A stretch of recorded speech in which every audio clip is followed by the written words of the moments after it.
بسم اللہ الرحمن الرحیم ایاک نعبد و ایاک نستعین.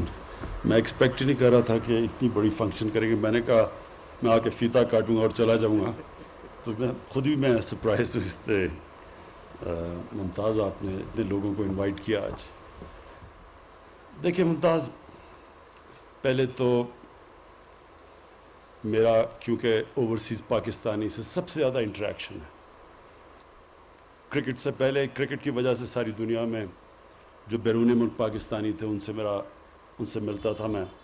اور پھر شوکت خانم کے لیے پیسے اکٹھے کرنے کے لیے جدھر بھی پاکستانی تھے دنیا میں، کسی پاکستانی کو میں نے نہیں چھوڑا. ساری دنیا میں نے پیسے اکٹھے کیے. تو اس لیے میرا سب سے انٹریکشن رہا. اور آپ سے بھی پہلا انٹریکشن تو یہ ہے کہ آپ نے شوکت خانم کو بڑی ڈونیشن دی تھی، اس طرح میں آپ کو ملا. تو اس لیے میں جانتا ہوں کہ ہمارا جو سب سے بڑا اثاثہ ہے وہ اوورسیز پاکستانی ہے. اور بدقسمتی سے ہم اس بڑے ٹیلنٹ کو، اس بڑے اثاثے کو ہم صحیح معنی میں ابھی تک اس کا فائدہ نہیں اٹھا سکے، اس کو ٹیپ نہیں کر سکے. اور اس کی وجہ ہے ہمارا جو گورنمنٹ کا سسٹم جیسے ایوالو ہوا ہے. وہ ہوا کیا ہے کہ گورنمنٹ اب بن گئی ہے گورنمنٹ کے لیے. گورنمنٹ ایوالو اس طرح ہو گئی ہے کہ وہ گورنمنٹ اپنے آپ کا ہی فائدہ پہلے دیکھتی ہے، پھر عوام کا فائدہ دیکھتی ہے. حالانکہ گورنمنٹ کا مین کام ہوتا ہے عوام کی بہتری کرنا. تو یہ دو پیرل ٹریکس پہ چل گیا کام. ہمارا جو ڈسکنیکٹ ہے آج کہ پاکستان کی کیا ضرورت ہے، کیا وہ گورنمنٹ وہ پاکستان کی ضرورت پوری کر رہی ہے یا وہ گورنمنٹ اپنے آپ کو چلانے کی ضرورت پوری کر رہی ہے. یہ بڑا، اور یہ ہمارا ملک میں نہیں، یہ آپ اگر دنیا کی تاریخ اٹھا کے دیکھیں تو جب بھی ایک سسٹم ڈی جنریٹ کرتا ہے، جب خرابی کی طرف جاتا ہے تو وہ سسٹم پھر اپنے آپ کو بچانا شروع ہو جاتا ہے. آٹومن ایمپائر کی اگر آپ تاریخ پڑھیں تو جب آٹومن ایمپائر دنیا کا ایک وقت پہ سب سے بڑا ایمپائر تھا، جیسے وہ سکڑتا جا رہا تھا اس کی بیوروکریسی بڑھتی جا رہی تھی. تو اس سے جو میں کہنے کی کوشش کر رہا ہوں یہ کہ جو اس ملک کی اس وقت سب سے بڑی ضرورت کیا ہے، ویلتھ کریشن. دولت میں اضافہ کریں ہم پاکستان کا. دولت میں جب اضافہ کریں گے نوکریاں ملیں گی، ٹیکس کلیکشن بڑھے گی. اتنے جو قرضے چڑھے ہوئے ہیں اس ملک کے اوپر ہم اپنے قرضے واپس کر سکیں گے. لیکن جو گورنمنٹ ہے جس طرح ہماری بن چکی ہے وہ اس طرح دیکھتی نہیں ہے. تو جو ہم اب کوشش کر رہے ہیں کہ یہ جو دو پیرل سٹریمز ہیں ان کو اکٹھا کریں. تو جو اوورسیز پاکستانی ہیں ان کی ریکوائرمنٹ یہ ہے کہ جب وہ پاکستان میں آئیں تو ان کے لیے آسانیاں پیدا کریں. ہم ان کے لیے ہم موقع پیدا کریں کہ وہ اپنا پیسہ انویسٹ کر سکیں. لوگوں کو اس چیز کا علم نہیں ہے کہ جو اوورسیز پاکستانی کے پاس اس وقت جو ان کا جی ڈی پی یا سالانہ آمدنی ہے، 90 لاکھ پاکستانی باہر ہیں. یہ 90 لاکھ پاکستانی کی جو سالانہ آمدنی ہے وہ تقریباً ہماری 22 کروڑ لوگوں کی اتنی آمدنی ہے. تو یہ سب سے پیسے والے، ہنر والے اس وقت پاکستانی باہر بیٹھے ہوئے ہیں. ایک سسٹم نے جو ابھی مسلم نے بڑی اچھی طرح بیان کیا کہ ایک سسٹم ان کو یہاں چلنے نہیں دے رہا تھا، وہ باہر جا کے کامیاب ہو گئے. یہاں کامیاب نہیں ہو سکتے، سسٹم روک کے رکھا ہوا تھا. باہر گئے انہوں نے کوئی سفارش نہیں تھی، لیکن سسٹم نے اجازت دی ان کو پیسہ بنانے کی، کامیاب ہونے کی. اور یہی آپ دیکھیں گے جو ہمارا بہترین ٹیلنٹ باہر چلا گیا، اس کی بہت بڑی وجہ یہ تھی ہم اس ملک میں ان کو اس ٹیلنٹ کو فنکشن کرنے کے لیے موقع نہیں پرووائڈ کر رہے تھے. تو ہم اس وقت اس احساسے کو جو باہر ہمارا بیٹھا ہوا ہے، جس کے پاس ڈالرز ہیں، انویسٹمنٹ کرنے کے لیے ڈالرز ہیں. اب دو چیزیں ہیں، ایک تو وہ جب انویسٹ کریں گے تو ہماری نوجوان آبادی ہے، ان کو نوکریوں کی ضرورت ہے. تو ایک تو ہم نے اپنی نوجوان آبادی کو نوکریاں دینی ہیں. تو جب وہ پیسہ اپنا انویسٹ کریں گے نوکریاں ملیں گی. لیکن اس سے بھی بڑی چیز اس وقت پاکستان کا مسئلہ یہ ہے کہ ہم نے اپنی تاریخ میں کوشش ہی نہیں کی اپنی ایکسپورٹس بڑھانے کی. ایک ملک تب امیر ہوتا ہے جب اس کے پاس چیزیں دنیا کو بیچنے کے لیے ہوں. جب اس نے اپنے ایکسپورٹس بڑھائی نہیں